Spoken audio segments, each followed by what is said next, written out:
I have oftentimes said that women do not realize how powerful they are because if they did, we would not be living in the world that we're living in today. And I've also said that a lot of women don't realize how much power and influence they have over men because if they did, they would be more mindful about how they use that influence. And in this video, we're going to be talking about why masculine men don't just love feminine energy, but they actually need it. And the truth is that in order for masculine energy to thrive, they need that feminine energy counterpart. And also, by the way, vice versa. So if you've been wondering what is the power of feminine energy, I'm about to tell you. Hi, my name is Amanda. Welcome to this channel where we talk about how to manifest what you want in life without all the extra stress, chaos, and drama that most people are accustomed to. So if that's something that you're interested in, make sure to subscribe and hit the notification bell so you don't miss a single video that we have coming out on this channel. We've been talking a lot about relationship dynamics, dating, feminine energy, masculine energy, what healthy behavior is, what unhealthy behavior is. So if that's something that you're interested in, make sure to subscribe and also share this with one of your girlfriends because there is a lot of confusion out here, especially in the arena of dating and relationships. My God, is it crazy out here? So make sure to save a sister and share it with a friend. And as always, I have extra resources for those of you who want to go deeper. Those of you who've been asking me about one-on-one coaching, I've officially opened applications for one-on-one coaching. You can find the link to that below. You and I will work together privately for 3 months. Go to the link and it's going to show everything that we do. And then you can find all the master classes or free resources below as well. So here's the most important thing that we need to understand right now is that masculine men, right? Healthy masculine men, healthy, high functioning masculine men. I want to be clear because this does not apply if you are with a guy who is not healthy. This does not apply if you are trying to change a feminized man. This does not apply to the red pill guys. This does not apply to men trying to manipulate you. This is for healthy masculine energy men. It does not mean they're perfect. None of us are perfect, but it does mean that they are healthy and high functioning, right? That's where this is really going to work. You cannot use this to go find yourself a project and build a bear. You cannot do that, right? This only works with men who are healthy and are going to be ready to be in your presence and in your energy. Again, does not mean that they're perfect because they're going to need you in order to really become who it is that they need to become. But it's also not about changing a man. A lot of you, what you will do is that you will get with men and you're like, oh my God, he has such great potential. Oh my goodness, right? And then you keep trying to change him, or you will get with men who clearly say something like, I just don't believe in commitment. I don't believe in marriage. And then you try your damn hardest to be like, oh, but I'm so great. You should marry me. I'm going to change you. I am not talking about that at all. Do not use that for those purposes because it's not going to work. It's going to backfire, right? If that is you, you probably have to do some inner work around your own habits, right? And become high functioning and more healthy within yourself so that you start becoming more attracted to men who are also healthy and high functioning. And then it's going to be, vice versa. And that's when love gets a lot easier. So if you need help with that, definitely make sure to apply for one-on-one coaching with me because that's the container where I can go deeper into those specific kinds of things. Okay, so masculine and feminine energy, you've probably heard me say this before, operates under the law of polarity. What is the law of polarity? Everything in the universe was created as a whole, right? So you have black, you have white, and then you have all the colors in between. You have night and you have day, and you have all the different lights in between. You have summer, you have winter, you have masculine, and you have feminine, right? So it's two parts of a whole. It's also like two poles of a magnet, right? In the case of relationships. So it's like you have the masculine pole and we have the feminine pole. You have positive in a magnet, you have negative in a magnet. And what happens in a magnet when you have positive and negative, whoop, it comes together. So when you have masculine and feminine both operating in healthy ways, again, keyword being healthy, then it's the same thing. It's whoosh, right? And then that's when love and all of those things are easier. So masculine energy a lot of the times is about direction and focus. It's forward thinking, it's providing, it's projecting. Feminine energy is more about flow, receptivity, creativity, intuition, and emotions. They need each other. in order to really thrive. And this also it's in some woo-woo thing because if you go into a lot of the research that people have done around relationships, we are actually wired to be partnered. We've been wired that way for a very long time. We know that, for example, when people are partnered together, they regulate their nervous systems, they live longer, they make more money. So if you've got a guy out here who's trying to tell you, men are just built to, screw whoever they want and go out and have babies all over the world and all that kind of stuff, it's BS. There's plenty of research to tell you otherwise as to why that's actually not healthy and no longer necessary in the world that we are living in and how we actually did evolve out of that. That was necessary when people were living up to the age of 35 and had to repopulate the planet and they were more nomadic. Once we were no longer as nomadic and we were living longer, then that became unnecessary. And what ended up happening instead is that we started looking for more companionship, and now there's plenty of evidence to suggest that we are wired for it, and that's why it's such an intrinsic need in us. Doesn't mean there aren't exceptions to the rule, right? But I'm talking about in general. So what happens is when these two energies come together, right, the relationship actually feels alive, it feels passionate. That's when it's sexy and juicy, and that's when both parties are able to really thrive as individuals and also in the relationships. So here's what happens without feminine energy to a woman, and then I'm going to say what happens to a man. So when a woman is stuck in masculine overdrive, she's controlling, she's planning, she's doing everything herself, and the polarity disappears. That's why you hear a lot of stuff like, oh, sex is great before you are married, but then after you're married, sex tanks. It's not that sex tanks, it's that people don't know how to be in relationship with each other and create polarity. The sex didn't tank because you got married. The sex tanked because you don't understand polarity and how it works. Because if you did, it would not tank. But what's going on is a lot of people are in these like roommate situations or business partner situations, which makes sense because once you get married, you are lifing together and life is going to life. You're going to be managing a lot of things together. But that's why it's so important to understand this polarity. So that's what happens in a woman, right? She becomes controlling. She becomes at worst manipulative, but mostly controlling and goes into survival mode and all those kinds of things. Now, if a man doesn't have a feminine energy woman in his life, it's not that he has to cultivate it in himself. Don't believe that BS. It comes through his partner, then he actually will not reach his full potential because her desires and her energy and her receptivity are what fuels a man's drive. Okay, and I'll get more into that later. So that's why you're going to see a bunch of 40-year-old dudes out here who made a ton of money and they're still trying to figure out why they're single, right? Or you see a lot of men out here who, for example, you'll see this a lot with politicians, for example, you'll see it a lot, or heads of state. Have you ever noticed how none of them are single, right? The reason why none of them are single is because the population would not take them seriously if they were single. They would not think that the man is mature. But a lot of the times, and you'll hear a lot of the men saying this, it's the women who inspired them, not demanded, not complained about it, but inspired him to get as far as he did. And he had a reason to go that far. Without that reason, then they don't go as far as they could. And even if they make multi-millions of dollars and they have all this success and they have all that, if a man was able to do that by himself, imagine what he would be able to accomplish with his feminine energy reason. Okay, so think about it that way as well. So here are some of the reasons why men need feminine energy. As I mentioned, feminine energy inspires masculine drive. Your desires are the reason why he pushes.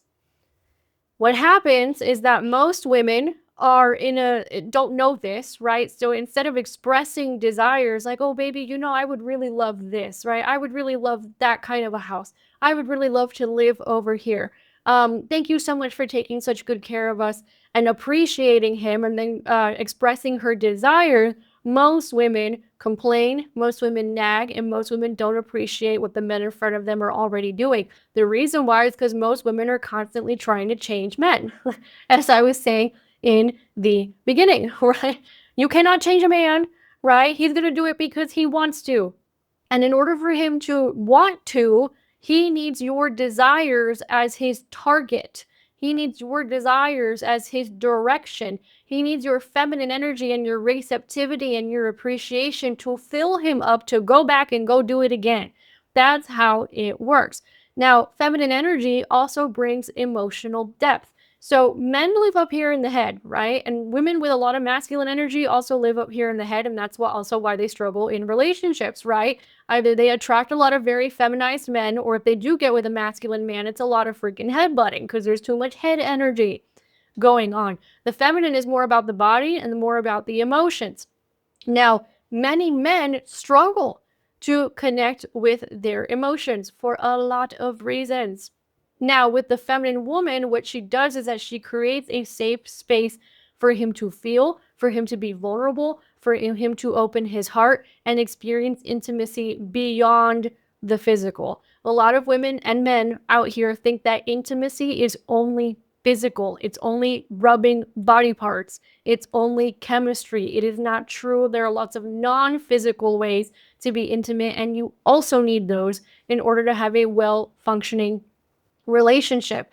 But a lot of men, without a feminine energy woman, will never be able to get into that space.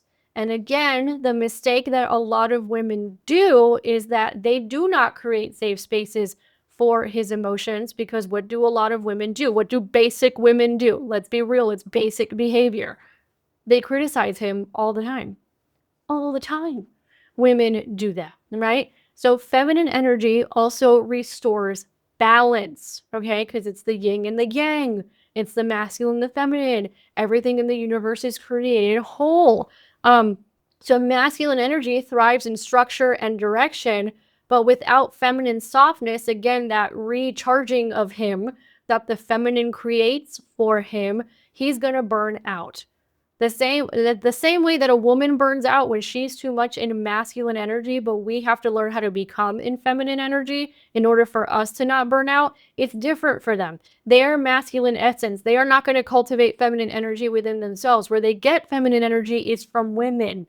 Okay? That's why they need us. That's why, even the red pill guys who are like, I don't need a woman who does this and that, and I want her fit and feminine and friendly, and they hate women, let's be real, based on the content that they do. But even their most well-performing content in like the red pill space, for example, is all about women.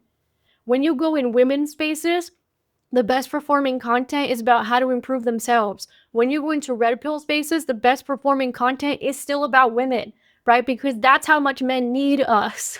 Right? And a lot of women do not realize that, or they take it to mean something it's not, right? And I don't want the distorted version here. That's why I'm saying this is only applicable to healthy, masculine, high functioning men. This is not applicable to unhealthy men. This is not applicable to abuse. This is not applicable to addiction. This is not applicable to unhealthy situations like that.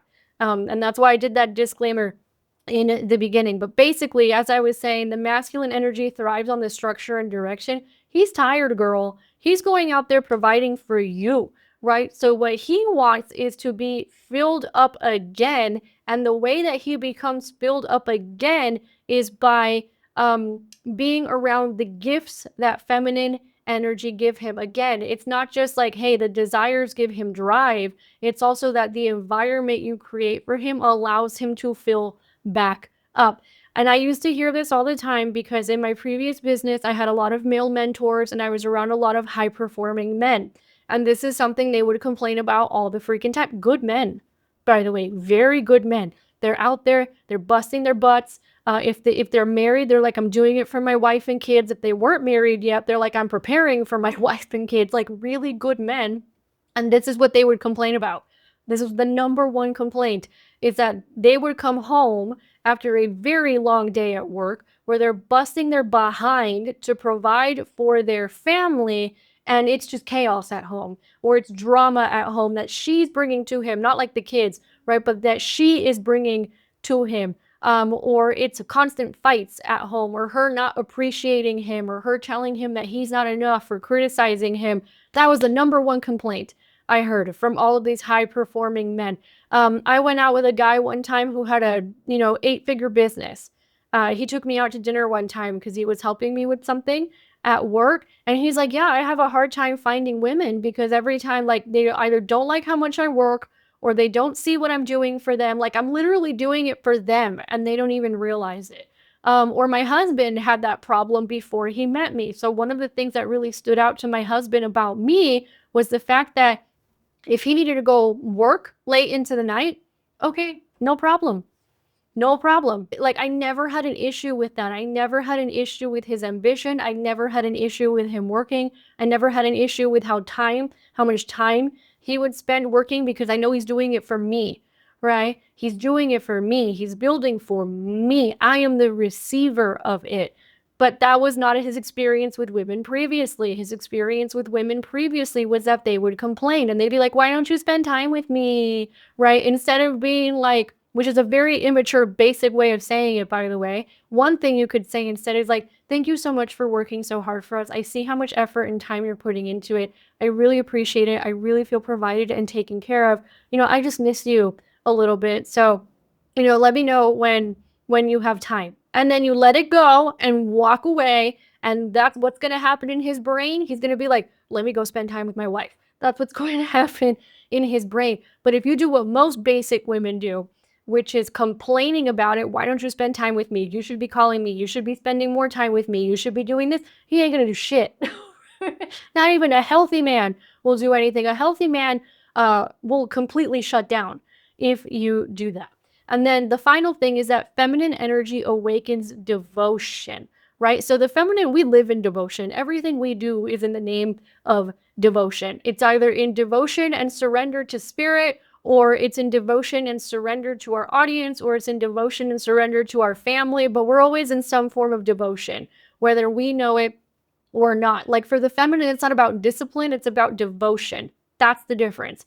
Men, they do discipline. We do devotion. So a man, he doesn't fall in love with a woman because she can do everything that he can do, or she can grind as hard as him, or she has as much discipline as him. None of that makes him fall in love. Unless he's a feminized man looking for you to pay half the bills, then he's into it. Or a man who's looking to take advantage of you, then he's into it. But healthy men are not into it. And the thing is that a masculine man, a healthy man, is going to fall in love with a feminine woman that sparks his devotion. Again, your desires are his direction.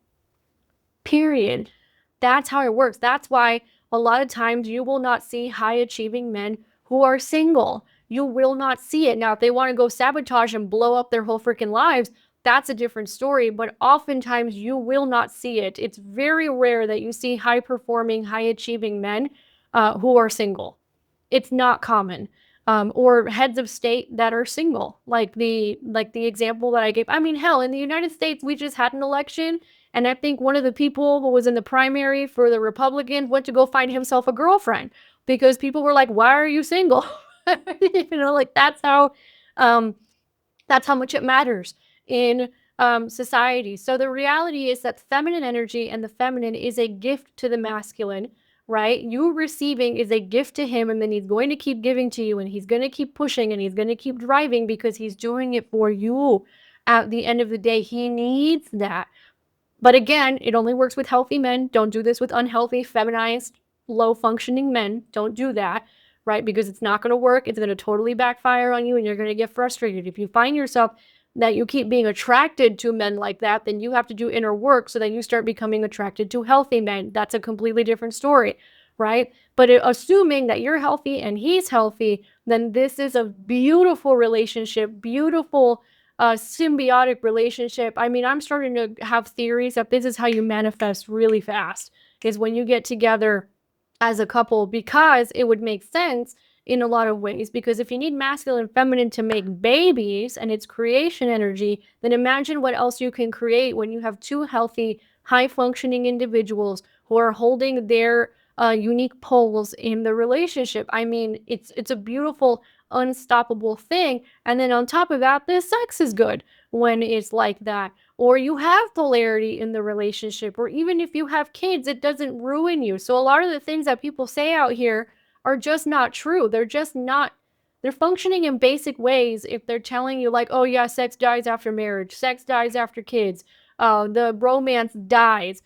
It's not that the romance dies because of those things. It's because people do not understand everything I just said in this video. And you have to be intentional with the things that I did in this video. You have to take responsibility with the things that I said in this video. And you have to realize that you actually have a lot of power, but you need to understand how to use it. And if you're not sure how to use it, then like I said, applications for one-on-one coaching are now available so we can work on these things. So remember, men do not just want your feminine energy, they literally need it in order to be men, right? Your softness, your presence, your radiance, your energy, they're not small things to a masculine man. They are everything to a masculine man because it's those very small things that are going to awaken love and devotion and polarity in the relationship and drive in him. So if this video resonated, make sure to like, subscribe, hit the notification bell so you don't miss any of the other videos. Share it with a friend. And until the next one, please remember, you are worthy, you are radiant, you deserve the love that you are looking for. And I will catch you on the next one.